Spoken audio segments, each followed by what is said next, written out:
can someone answer the question of what's the points of an F1 reserve driver? And I'm asking in the context, in the perspective of the F1 reserve driver, because it's so crazy that, you know, Mercedes has Mick Schumacher, Sauber or Kick has Theo Pourchaire. You have Liam Lawson for Red Bull and for VCarb. You have Pato O'Ward for McLaren, to name a few.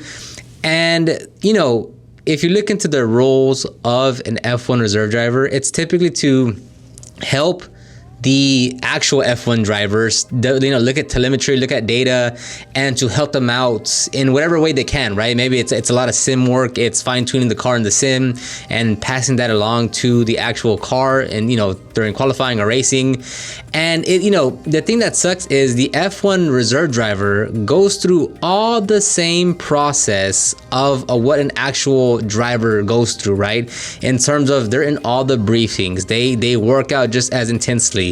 They do sim work. They talk to the engineers. They go through all the steps that the F1 reserve that the F1 drivers go through, but they almost never drive. And what really sucks too is that, like, Mick Schumacher, right, at Mercedes as the reserve driver, and, you know, there's still open seat of like, oh, who's gonna go there? Who's gonna be, you know, who's gonna be our main driver?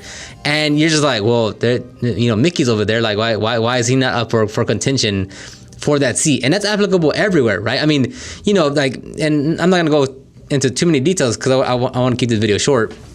But you see it all the time where the team has a reserve driver, there's an open seat, and the reserve driver just kind of gets passed over. Why? You know, it looks like the reserve driver is just that. You are a reserve driver. You know, like, and you can get into a deeper conversation of like, how does it look forward?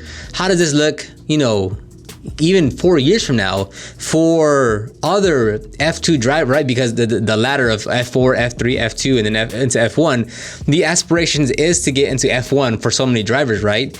And if they see that, man, there's so many F2 champions, or there's so many F2, like, you know, high caliber drivers, and they just get stuck in the F1 reserve role, well, you know, am I gonna still take my chances to one, pay and compete and win in F2, and then hopefully wait long enough to get either a reserve seat or become a reserve driver, and then wait even longer to potentially ever drive in an F1 race, right? And just because you're a reserve driver doesn't mean, you know, we saw it with Liam Lawson of like, he really showed out those few races that he had, and what happened afterwards. I mean, there's talks of him maybe getting the seat, but like, he's still just there, you know, as a reserve driver. And I know, like, a lot of people are going to say like, oh, well, it's the pinnacle of motorsports, you have to be the very best. First of all, money, right? Like, I think a big reason why Liam is not in a F1 seat right now is he doesn't bring as much money as a Yuki, as a Checo, as a Daniel. Like, that's just like, I think objectively that's a big reason why. But then it's like, man, like, how long do you wait? Do you wait 1 year? Do you wait 4 years? Do you wait 7 years? Right? Because as you wait and you're waiting for your chance to become an F1 driver, well, a lot of other opportunities are probably passing you up, right? Because yes, you want to be, you know, your dream is to be an F1 driver, but yeah, at the expense of what, right? Depending at what age you are or what team you're on, like, there's a lot of factors against you, right? And again, like, if there's an opportunity in World Endurance Championship, in IMSA, in IndyCar, in all these other disciplines, well, you know, at some point that, you know, do more and more F2 drivers or just drivers in general are like, well, you know, we can go through the F2 ranks and like maybe, hopefully, there's a seat available somewhere, somehow, at some point. Or we can go down this other route to where I actually get to do what I want to do, and that's race on track and be competitive. And of course, everyone that wants to be in F1 wants to make it to F1, right? Like the glamour, the driving, the competitiveness, the pinnacle of motorsports. But how long do you wait, right? Because like, look at the current F1 drivers, like, well, I just named them: Pietro Fittipaldi, Pato O'Ward, Mick Schumacher, Theo Pourchaire, whoever else. Like, you look at Ollie Bearman. Like, yes, he is a reserve driver who's still driving an F2, and you have Pietro, who is an IndyCar driver and also a reserve driver for Haas. But Oliver Bearman took the got the seat for Haas and not Piastri, right? Again, I'm like, it goes to show like a F1 reserve driver doesn't really mean much in terms of like of you guaranteeing your spots in a seat if it becomes open, right? I mean, there's so many examples of there's an open seat, they have a reserve driver, and that reserve driver does not get called up, right? A lot of it has to do with money, right? Like you have to bring money in order to compete in Formula One. Like it's not just off of the merits of talent. Like that's not it at all. You have to be somewhat talented, but more importantly, you have to bring money, whether that's, you know, financial backing, a sponsor, whether your pockets just run that deep, but like you have to bring money with if you want to become a full-time driver.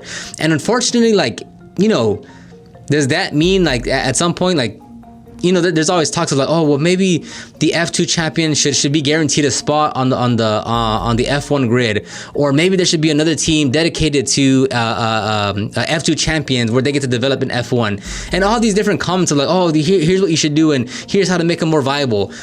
That's not gonna happen. Right? Like there's 20 drivers. That's all there is. Once in a few while, someone else will get into a car to race in F1, but it's not going to become the norm. That's always going to be the exception.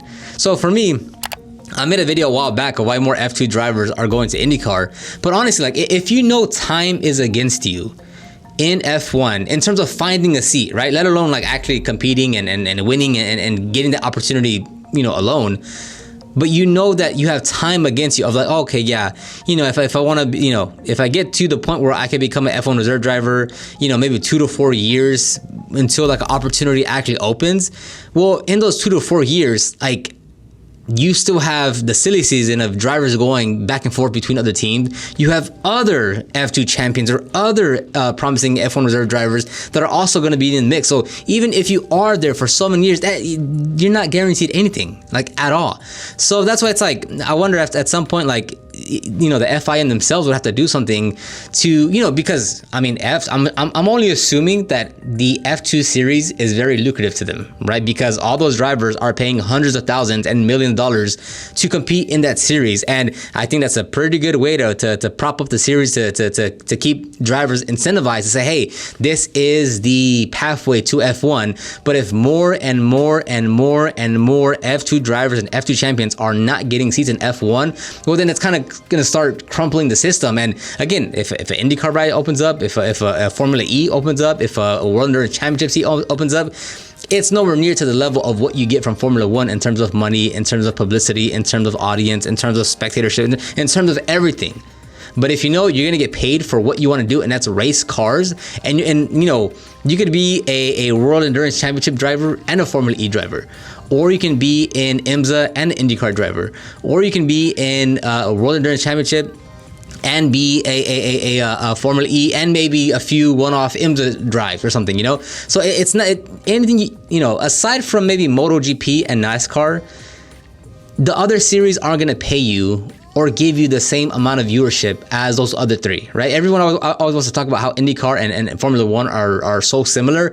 Formula One and NASCAR are more similar in terms of getting paid, viewership. Like they're a lot more aligned than IndyCar is, right? Yes, you know, I'm not even gonna go into that conversation, but anyways, it's just crazy to see that. I wanted to make this video when I saw Mick Schumacher. It was a photo I saw of him, Lewis Hamilton, and George Russell, and again, like there's an empty seat, and Mick just like, you know, like, hey guys, I'm here. Yes, he's testing for Alpine, but even then, like he's, you know, he hasn't secured the seat. No one has secured that seat at Alpine yet. So it's just crazy to see it. And I always ask myself this question of like, would you rather play, like, let's say whatever sport, right? Soccer, baseball, football. Would you rather be on the bench starting for the best team? I mean, would you rather be on the bench for the best team in the league, or would you rather be a starter for the worst team in the league? And my answer is always, I'd rather be a starter on the worst team than on the bench for the best team in the league.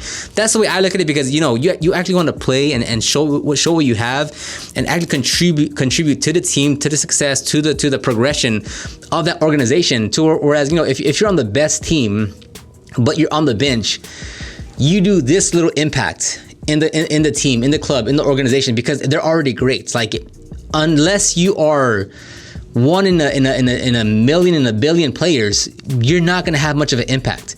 Whereas if you're on the worst team, you get to really shine out and like really help and contribute to the wins, 2 points, to whatever it may be. So anyways, just want to make this quick video. Let me know what you think about the F1 reserve driver market and the seats opening up. I'd love to hear your thoughts. I'll talk to you guys on the next one.